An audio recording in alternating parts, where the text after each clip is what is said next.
Madam President? Senator from New Mexico.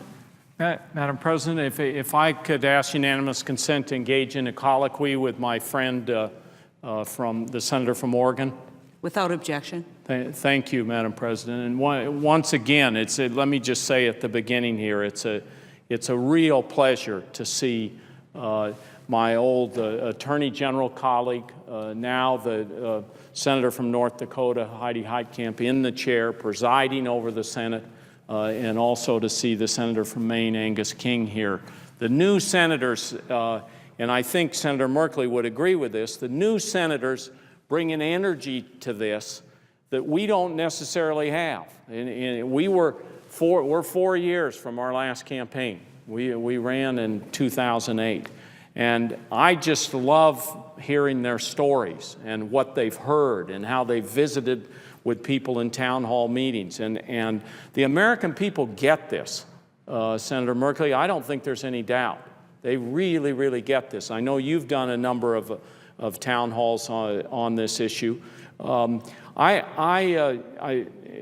just hope as we have the chance to discuss this, both in our caucus and on the floor and with other senators, that we can capture the energy of the senators who have arrived here and have been out with the people in their states, with their constituents, and what they bring to this. But Senator Merkley, I was going to ask you, I know you, among many of the senators, do regular town hall meetings. And I've also done a number in my career. Is this something that this kind of rules change? Is this arcane? Is it people don't understand it? Or they're saying, why are you bothering with procedure? Or do people get it? Do they get it in Oregon when you're in a meeting? To my colleague from New Mexico, I would say they most adamantly get it. In fact, I had 13 town halls 2 weeks ago. In conservative parts of the state, in more liberal parts of the state, and in every setting, from conservative to liberal, folks said, please, please continue this effort to address the filibuster and the paralysis. And the simple notion behind the talking filibuster, that if you as a senator are voting for more debate, that is to delay the workings of the Senate, that you should be making your case on the floor, so that they get to see what's going on and they get to decide whether they support it or oppose it, just resonates. It's the way folks think the Senate worked, and they often think the rules changed and required it in the past and not now.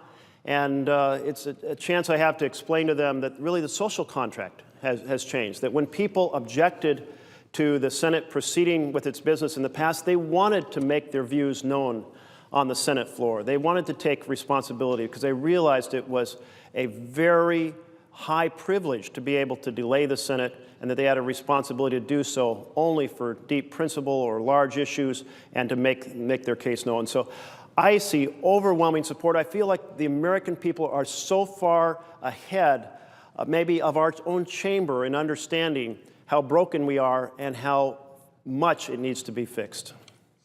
Senator Merkley, also, you said some nice comments about me. You were probably a little too generous, but I'd also like to thank you for all the work that you have done on this issue. You have been a passionate voice for change, and you and I have both reached out to our friends across the aisle and tried to get things done. And one of the things that I always bring this back to is, why are we doing this? We're doing this so the government can tackle the issues that the American people really care about. And I think there are 2 times in history, I'm sure there are many others, where for me the Senate was in its glory days. And we should always remember we have that potential. We see little bits of light every now and then here with the passage of a transportation bill or a farm bill out of the Senate. We're bipartisanship and we come together. But the glory days of the Senate, just to talk very briefly about 2, one was before the Civil War. In the 40 years before the Civil War, the Senate was grappling with, how do we hold the Union together? And there was tremendous discussion, and senators like Daniel Webster and Calhoun and others would work with each other and have heated debate. But for that 40 years before the Civil War, they held the country together. And it was the Senate that fashioned those compromises that allowed the country to stay out of a civil war. They didn't completely prevent it, but most people looking at history say those were some of the glory days of the Senate. And the second period was in the 1960s and 70s with senators like Muskie and Stafford and Chafee, giants in this body who stepped forward on civil rights, stepped forward on environmental issues, stepped forward on the pressing issues of the time. And so the Senate, once again in that time period, passed laws. I remember I was a kid here in Washington. My father was Secretary of Interior. The Wilderness Law, Clean Water Act, Clean Air Act. We set up the Environmental Protection Agency. I mean, these were big laws, big, bold laws that were dealing with our problems. So once again, glory days of the Senate. And I think we have that potential. As I see the new senators coming in, the folks that were elected with us, the senators that have arrived in the last 5 or 10 years, I think we have the ability to respond in a big, bold way to the crises that face us. And I know, Senator Merkley, you came here a young man with Senator Hatfield, I believe, and you saw a different Senate. Maybe you could talk about that. And we don't want to stay. I know we're going to a caucus, and we have our generous chair here, so we don't want to keep her up there too long, our presiding officer. Anyway, Senator Merkley, I yield. Well, I think my colleague from New Mexico is absolutely right in pointing out that there were periods when the Senate really worked to address the big issues facing America. And it wasn't that there weren't profound differences. There were fierce differences, emotional differences, deep differences. But folks came to this floor, they conversed, they laid out their arguments, and ultimately they made decisions about which way to go. And they didn't bring the attitude, well, let's just paralyze this chamber from doing nothing. Had they done that, it would never have been the set of changes that address significant issues in either of those periods. My colleague is right. Part of the reason that I feel so strongly about restoring the functioning of this Senate is when I came here as an intern at 19 for Senator Hatfield, I had the very good fortune to be assigned to the Tax Reform Act of 1976. And then I had the even better fortune that it came up on the floor of the Senate. So during the many days that it was before this body, I sat up in the staff gallery and watched as amendment after amendment was raised and debated and voted on. And in those days, since there was no camera and there was no email, the member of the Senate team that was responsible for it would run down from the staff gallery, intercept your senator, explain to them what the issue was, what had been said about it, what folks back home thought about it, what the state set of motions that had been done on it. And it was a legislature at work. And rarely did the thought that anything would not be decided by 51 pass the minds of the Senates. Again, that was something reserved, that objection to 51 reserved for very special occasions, very rare occasions that you might do once or twice in your career. I do feel like the conversation we have before us is so important, and I thought I'd put up this chart.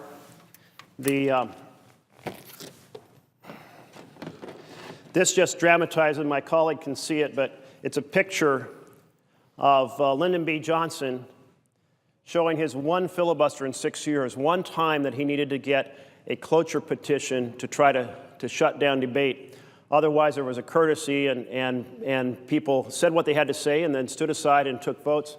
And here we have Harry Reid, in his 6 years, says 387 and counting. Well, it hit 391 before we completed his sixth year. And so enormous difference. And the work that we're engaged in right now, of trying to find a way to have every voice heard, and then to be able to proceed to be accountable and transparent before the public is so important. I would note that sometimes as you and I have engaged in this conversation, we've heard criticisms from across the aisle saying, you're trying to silence the voice of the minority. Do you see anything in the proposals that we've been advocating for that in any way silences the voice of the minority? In looking at this, I do not see anything in the proposals, and I think we, in working this together, tried to bring a discipline to it that said we want to preserve the best traditions of the Senate. We want the minority to be heard. We want the minority to be able to have amendments, and we want them included in the process. What we don't want is the tyranny of the minority. And the founders talked about the tyranny of the minority. They talked about the fact that if you allowed a small minority to govern and block the governing of the majority, that was the tyranny of the minority, and they feared that. And so I think when we consider this and we talk about the filibuster and our institution today, our United States Senate, where many times the Republican leader has come to the floor and said, it's going to take 60 votes. Everything takes 60 votes. Well, that isn't the way the founders designed it. The founders had actually very strong language for what they thought of supermajorities. Everybody remembers their history. The founders came off the Articles of Confederation. It was a supermajority. It didn't work. It was broken. And so they only put into the Constitution in 5 places supermajorities. Things like expelling a member and ratifying a treaty. But otherwise, simple majorities. And now how this happened, it's hard. When the history is going to be written, it's hard to tell, but to have a leader of the Senate stand up and say, everything takes 60 votes. Well, the founders never contemplated that. When they adopted Rule 22 in 1917, that wasn't what they were trying to do, and the rule has actually been turned upon its head.